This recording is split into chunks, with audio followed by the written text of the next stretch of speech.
नमस्कार मंडळी. तर आज गेलेलो माझ्या मित्राच्या शेतामध्ये. चला बघूया त्यांच्या शेतामध्ये काय काय लावलं आहे. हा माझा मित्र आदित्य, त्याच्या शेतामध्ये मी गेलो होतो. तर तिथे कोथिंबीर लावली होती आणि त्याच्याच बाजूला मेथीसुद्धा लावली होती. मेथी छान अशी झाली होती. त्याच्याच बाजूला त्यांनी मुळ्याची लागवड केली होती. मुळे छोटे होते, पण मुळ्याचा पालासुद्धा खातात, माहिती आहे का तुम्हाला? त्याच्याच बाजूला ना त्यांनी राजगिरा लावला होता. किती छान झाला आहे ना. आणि त्याच्याच बाजूला हा आहे लाल माठ. लाल माठचा कलर किती छान वाटतो आहे. त्यांनी मध्ये-मध्ये ना वांग्याची रोपं, टॅमॅटोची रोपं आणि फ्लावरची रोपं लावली होती. आणि त्याच्याच बाजूला पॉलिनेशनसाठी फुलंसुद्धा लावली होती. ही बिजलीची रोपं आहेत. त्याच्याच बाजूला हे आंबाडीचं रोप होतं. आंबाडीला तुमच्या इथे काय म्हणतात कमेंटमध्ये सांगा.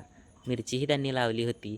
त्यानंतर आम्ही ना मेथी काढली. आदित्य बोलला, "थोडीशी घरी घेऊन जा." तर आम्ही मेथी काढली. त्यानंतर आम्ही आलवडीकडे वळालो. बघा ना किती छान आलवडीची पानं झालेली आहेत ना. ही सगळी आदित्यनेच लावली होती. त्याच्या बाजूला लिंबूचं झाड होतं. तो म्हणाला, "थोडेसे लिंबू घरी घेऊन जा." मी सुद्धा 3-4 लिंबू तोडून घेतले. किती मजबूत होते, ते तुटतच नव्हते. तरीसुद्धा मी जोर लावून ते तोडले.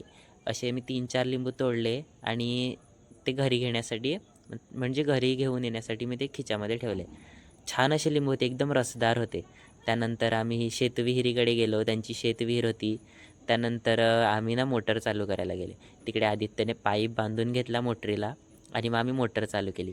त्यानंतर आम्ही शेताला पूर्ण पाणीसुद्धा दिलं.